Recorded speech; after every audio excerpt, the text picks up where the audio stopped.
존경하는 국민 여러분, 벼랑에 놓인 민생 경제 회생을 위해서 특단의 긴급 구호 조치를 서둘러야 합니다.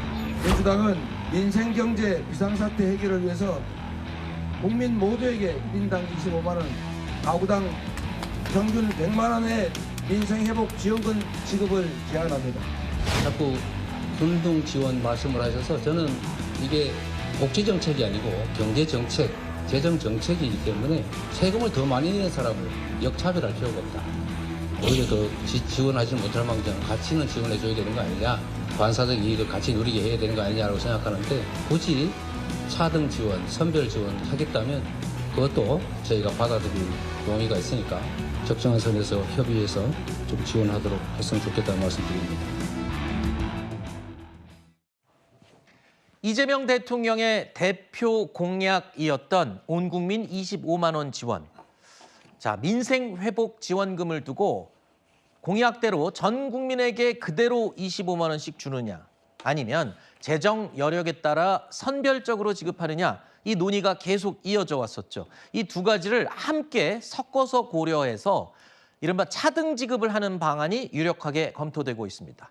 이번 정부안에 따르면 지원금은 국민들의 소득 수준에 따라서 1차와 2차로 나누어서 2번 지급이 될 것으로 예상이 됩니다. 먼저 1차로는 전 국민에게 15만 원씩 지급하는 겁니다. 그리고 차상위 계층과 한부모 가족, 그리고 기초생활수급자에게는 30만 원과 40만 원으로 각각 나누어 지급됩니다. 그리고 2차 때는 건강보험료를 기준으로 해서 소득 상위 10%를 제외한 국민들에게 한 번 더 10만 원씩을 지급하겠다라는 계획으로 검토되고 있습니다. 이렇게 되면 기초생활수급자의 경우는 최대 50만 원까지 지원금을 받게 되는 겁니다. 자, 지원금 지급 방식 논란에 대해서 이재명 대통령도 어제 기내 간담회를 열고 두 가지를 섞으면 어떻겠냐라는 생각을 기자들에게 밝히기도 했습니다. 중요한 편성 관련해서는 여러 의견들이 있습니다. 다만 이게 소득 지원 정책이냐 아니면 소비 진작 정책이냐, 그 성격에 따라서 만약에 소비 진작 정책, 경기 정책의 측면이 강하다면 세금을 더 많이 낸 사람한테 혜택을 주지 않는 역차별이라는 측면이 있죠. 또 한편으로 보면 지금 서민 살림이 너무 어렵기 때문에 소득 지원 정책의 측면을 강조하면 당연히 어려운 사람에게 더 많이 지원해야 되겠죠. 그래서 일단은 두 가지를 좀 섞어가는 게 어떻겠냐. 재정당국에 안을 좀 보고 또 당정협의도 해야 되니까 살펴보도록 하겠습니다. 이재명 대통령이 취임 후에 취약계층과 소상공인 우선 지원을 강조를 했었죠. 그러면서 보편 지급이 아닌 선별해서 지급할 가능성이 굉장히 높아져 보였습니다. 자, 우선 못 받은 사람은 없게 하자라는 쪽으로 가닥은 잡힌 것 같아요. 이 돈을 많이 번다, 소득이 높다고 해서 못 받는 경우는 없죠. 네, 그렇습니다. 그러니까 지금 보면 이제 계층별로 소득 구간에 따라서 결과적으로 받게 되는 금액의 차이만 있을 뿐 받지 못하는 층이 생기는 상황은 아닌 겁니다. 네. 그러니까 이 상황의 핵심은 두 가지로 볼 수가 있을 것 같은데요. 결국에는 이재명 대통령께서 강조해 오셨던 그 관점이 드러나는 것 같습니다. 이게 단순히 어떤 저소득층이나 생활이 어려우신 분들에게만 지원하는 일종의 복지 정책이 아니라 결국에 이것은 이재명 대통령께서 그동안 강조해 오셨던 경제를 회복시키겠다. 그러니까 돈이 굴러갈 수 있는 구조를 만들겠다. 일종의 선순환 효과를 만들어내겠다라는 의지가 표명된 것으로 보이고요. 다만 이제 두 번째 요인 같은 경우에는 이 정부가 출범하고 나서 기재부와 이런 현실적으로 추경을 얼마까지 할 수 있는지, 재정 여력은 얼마나 되는지 이런 부분들을 구체적으로 논의를 했기 때문에 여러 가지 제반 상황을 기반으로 해서 현실적인 타협안을 만들어 나가고 있는 과정으로 보입니다. 그런데 이게 원래 공약대로 하기보다는 이제 섞은 거잖아요. 여러 가지 의견들이 나와서 그 의견들을 이제 섞은 건데 절충안이다 이렇게 보면 될 텐데, 오히려 민주당 여당 내부에서 보편 지급을 주장을 했었어요. 최근까지. 그래서 이제 이재명 대통령도 그거를 절충안을 마련한 건데, 굳이 민주당에서는 끝까지 그 전 국민에게 똑같이 25만 원을 지급해야 된다고 했던 이유는 뭐예요? 그러니까 선별과 보편이라고 얘기했을 때 선별이라고 하면 매우 합리적으로 들려요. 네. 사실 잘 사는 사람에게 조금 아껴서 이 조금 어려우신 분들에게 더 많이 주자.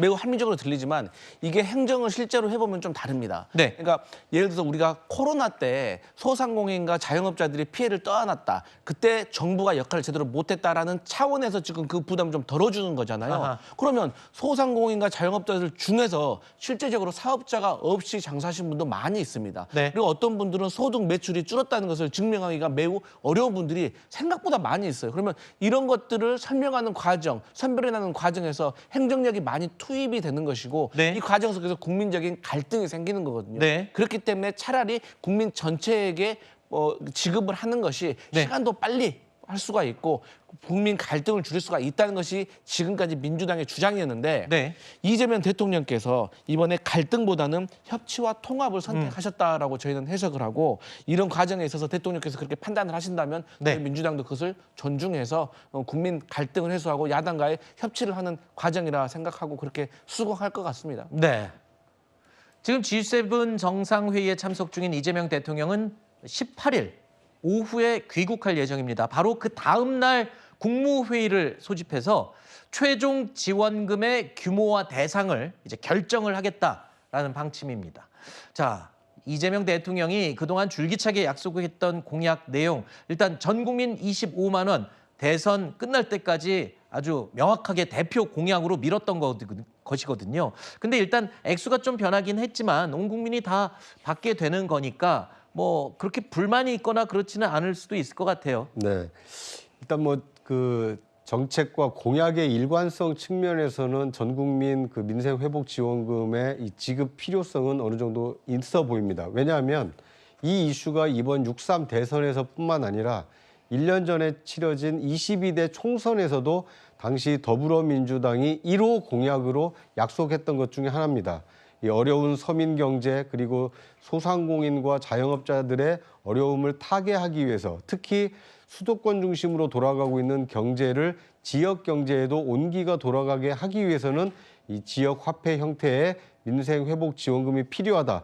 총선 때도 1호 공약이었고 6.3 대선에서도 이재명 대통령이 내세운 주요 공약 중에 하나이기 때문에 네. 약속을 지킨다라는 측면에서는 이 민생 회복 지원금을 지급하는 것은 필요해 보입니다. 네. 다만 지금 야당이 된 국민의힘에서 걱정하고 기획재정부에서 걱정하는 것처럼 이것이 세수가 넉넉해서 주는 것이 아닙니다. 국채를 발행해서 미래 세대에게 더 많은 빚을 떠넘기면서까지 굳이 그렇게 많은 액수의 추경을 편성해야 되느냐. 이거에 대한 야당의 지적과 기획재정부의 우려가 있기 때문에 이 절충안을 마련해서 25만 원에서 10만 원 정도로 깎고 어려운 분들에게는 좀 더 지원하는 쪽으로 상당히 실용적인 접근을 하고 있다. 네. 이렇게 평가할 수 있을 것 같습니다. 알겠습니다. 제일 중요한 건 저 돈이 쫙 전 국민에게 지급됐을 때 진짜 그 예상하고 기대하는 경제가 돌아가는 살아나는 효과가 났으면 하는 바람입니다.